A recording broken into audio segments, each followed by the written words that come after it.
Flagship phone or flagship killer, itong OnePlus 12. I know na itong phone na ito is really beefy pagdating sa specs. Snapdragon 8 Gen 3, LTPO na AMOLED screen. Hasselblad na triple camera sensor meron niya. 5,400 mAh ang kanyang battery, can support up to 100 watts of fast charging. And best of all, maganda ka ng flagship design sa likod. All of this for just 38,000 pesos ang kanyang base variant. So, flagship or flagship killer? Pag-usapan natin.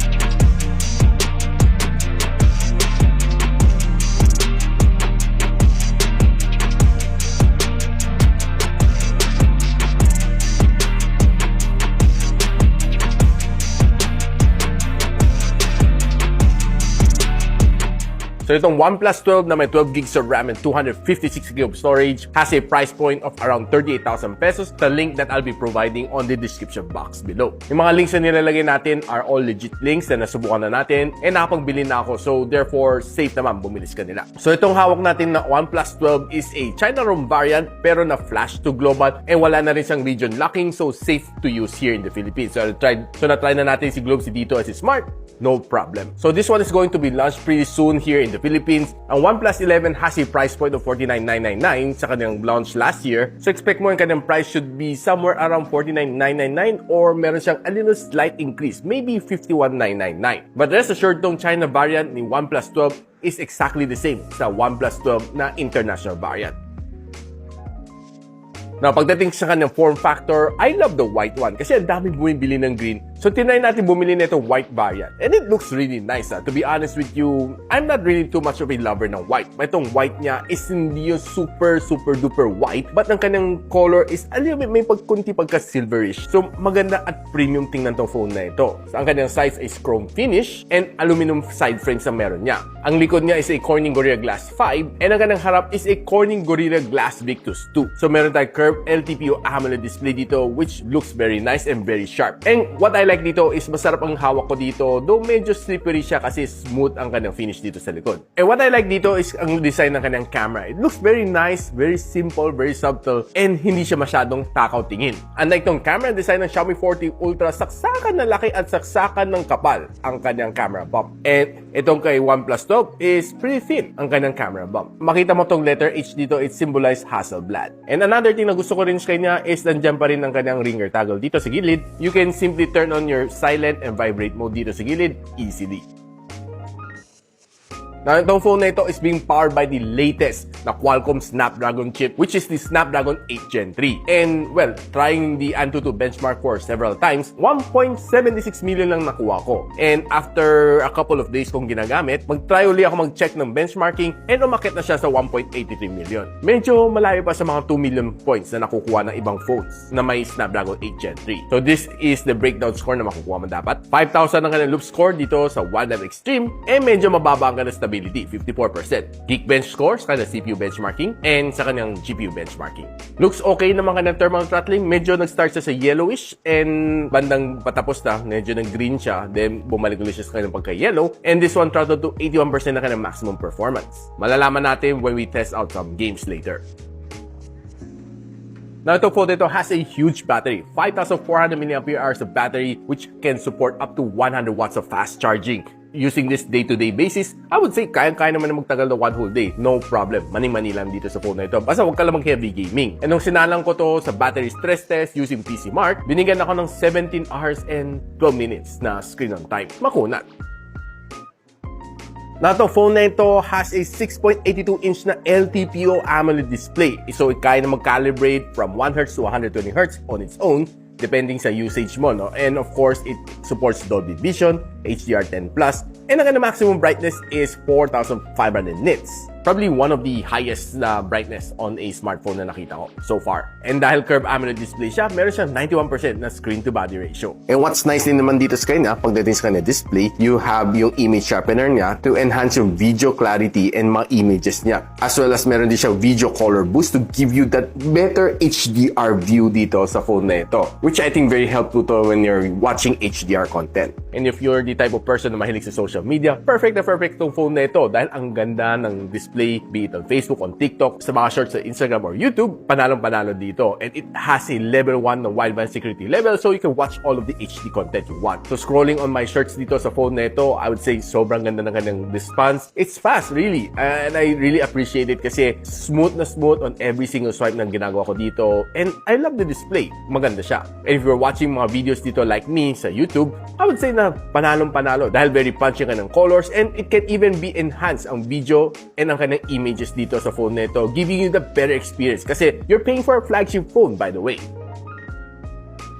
Now, since this is a flagship phone na may Snapdragon 8 Gen 3, sinubukan ko maglaro ng 4 na titles dito on this phone. So, playing Genshin Impact, Call of Duty Mobile, Farlight 84, and the all-new Call of Duty Warzone. Here are the maximum graphical settings na pwede natin set sa mga games na ito. And going first with Call of Duty Mobile, mani-mani lang dito sa phone na ito, really smooth. Expect na maganda ang experience mo dito if you're playing mga Battle Royales or mga rank matches, panalong-panalo. And the touch response is really fast. So, if you're playing naman si Farlight 84, nung sinagad ko siya, the gameplay was really nice. Smooth na smooth siya. Wala ko halos na feel na frame drop. And to my surprise, na nagbakbakan na kami on a certain point. Medyo maraming effects na nangyayari, no? But masasabi ko siya hindi siya nag-lag. And pinakamainin na na-achieve ko sa Farlight 84 after 2 hours of playing, 43 degrees Celsius based on my Malsina thermal scanner. Na pagdating naman sa Genshin Impact, mag-try naman tayo maglaro ng sobrang dami mga kalaban, hindi siya nag-lag. Halos wala na feel na frame drops and this gameplay was really smooth. And expect mo na kaya-kaya nito mag-perform on heavy gamings. And pinakamainit din na achieve ko dito is around 43 to 44 degrees Celsius. Now, trying the all-new Call of Duty na Warzone, I was able to install it. Medyo matagal mag-install kasi medyo malaki ang kanyang file. And nung naglo-load siya initially, medyo matagal. Medyo nahirapan din na mag-sign up, no? Trying to link into my Steam. Actually, nainis ako and nagawa na lang sarili ko Activision na account. So, that's probably one of the solution. But plano ko talaga i-link sa aking Steam account but which didn't work. But anyways, yung kanyang gameplay dito, setting to all high settings, I would say, smooth na smooth. And though medyo hindi pa ako masyado sanay, naglaro ako ng Battle Royals dito. After a few minutes, patay na tayo. So, naglaro ako for roughly mga 30 minutes. And medyo kailangan ko pa mag-get used to sa gameplay na ito. But the experience was really nice on this one. So, expect this phone to hit up to 43 to 44 degrees Celsius, the same sa Genshin Impact. Now, when playing mga games, I'm the type of person na mahilig sa loudspeaker ng isang phone. And there are some other people na mahilig sa headphones, but ako, I prefer playing it using the loudspeaker para medyo mas immersive ang experience. Now, one of my criteria is to have a really nice na loudspeaker. Gusto lang natin test out itong OnePlus12 kung malakas nga ba siya on maximum volume.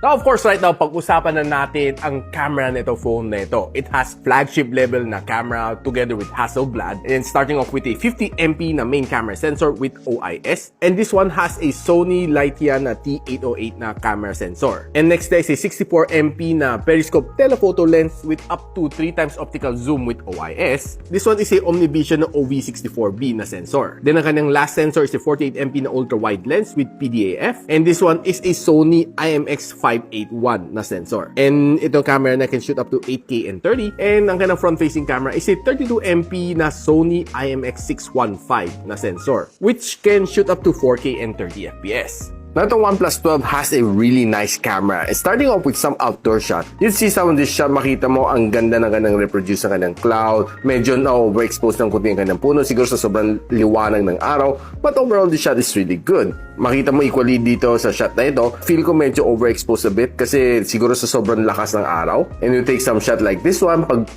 sinwitch on mo ang portrait mode, you'd see some really nice shot dito. Ang ganda pagka-focus dito sa upuan na ito. And yung kanyang background blur is really, really nice. nice. Take some plant shot dito, natural lang ka ng green, hindi siya oversaturated. I was surprised na hindi in-oversaturate ni OnePlus itong shot na ito. It's really natural green lang nakuha ko dito sa shot na ito. And focusing dito sa harap, it's really nice. And well, pretty much good details dito. And mga water droplets. And if you take a look din sa kanyang background, it's a nice background blur. So paglaruan muna natin kanyang ibang lenses. This is a ultra wide shot. This is a normal shot. This is a 2x zoom shot and 6x zoom. Pretty much usable pa rin tong kanyang picture na ito after zooming in for 6x. And you'll see some really inconsistency sa kanyang color, no? So makita mo ang sky dito sa 6x zoom is a little bit medyo namumuti, while medyo bluish siya dito pagdating sa 3x zoom. And dito sa 2x zoom is parang gloomy na yung weather. Makita mo yung glass niya is not the same as the glass dito sa 3x zoom. And if you switch it back to a normal lens, bumalik naman ng kanyang pagka-blue. So sobrang inconsistent na kanyang colors dito, which I'm not sure kung correctable to by a software update, but that's how it goes. And this is a ultra wide shot. Mas feel ko pa mas maganda ka ng ultra wide shot and kanyang normal shot compared dito sa kanyang 2x zoom shot. Now ulitin lang natin on a different angle. This is a ultra wide shot. This is a 1x zoom. 2x zoom, kita mo iba yung kanyang kulay, no? Nag-iba, naging gloomy siya bigla. Then naging okay ulit siya sa 3x zoom. Then ito ang 6x zoom. If you zoom it in, kita mo ang ganda pa rin ng details pa rin dito sa overhead crane na ito. And I can see na magandang kanyang zooming capability dito sa OnePlus12. Now further taking some outdoor shot, you'd see some dramatic shot like this one and some shots like this one are really nice. And pag zoom in mo, ang ganda pa rin mga details niya. And if you're the type of person na mahilig sa mga bokeh shot, this is a good bokeh shot na nakuha ko. And kung ang hiling mo ay cut shot, you'd see some really nice detail dito using its normal lens and also this one. And makita mo preserve na preserve ang details dito sa pusa na ito.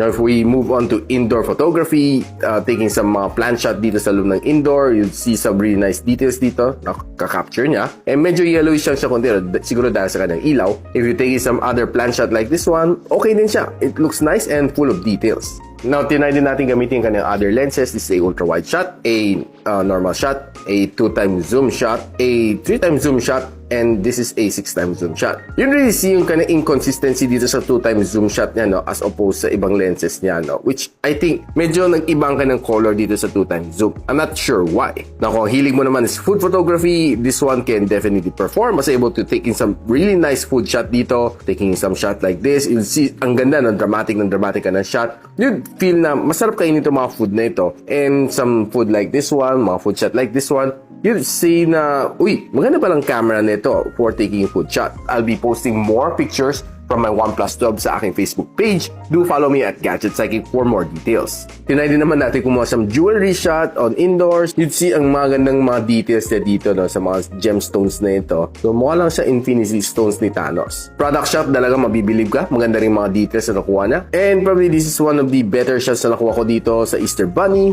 Parang litaw na litaw. Ganda na kanyang pagka 3D dito sa picture na ito. Now moving on to some other low light shot. I would say this is probably one of the best shot na nakuha ko dito sa camera niya. And this really represents ang ganda ng kanyang subject separating itself from the background. Ang ganda ng litaw ng picture na ito. And now taking for night photography, this is a ultra wide shot, a normal shot, 2x, 3x, and 6x zoom. I'll say after 6x zoom, okay pa rin ang details niya dito. And it's a really nice night camera as well. This is another night shot na nakuha ko. Now, I'd say na maganda ka ng rear camera. But on the contrary, the front camera isn't that really appealing for me. Now, ang kanyang front camera, there are times sa pag ginagamit ko siya, mapapansin mo medyo soft ang mukha ko. And pag zoom in mo, there's medyo grainy siya. Even on outdoor condition where you expect that this is a flagship level phone, it should be performing like a flagship level na camera ang kanyang front. But to my disappointment, medyo hindi ganun kaganda ang kanyang front-facing camera. This one is a little soft din as well and a little bit overexposed. Taking some indoor shot is a bit so-so. Medyo hindi ako natuwa sa mga shots niya kasi medyo soft. And this is another soft picture from the front-facing camera. Kahit kumuha ka ng bokeh shot, no, hindi rin siya masyado maganda. But on some other bokeh shot naman, it can perform naman kahit papaano. Now, using the front-facing camera to take some vlog, I would say na medyo grainy siya. Makita mo na medyo hindi ganun ka-clear, ka-sharp ang subject when you're using the front-facing camera. Lalo especially when you're using it indoor, medyo grainy, makita mo, halatang halata. Now, if you're using the rear camera on indoor condition, you really get some really nice na video like this one. Very sharp, very stable, and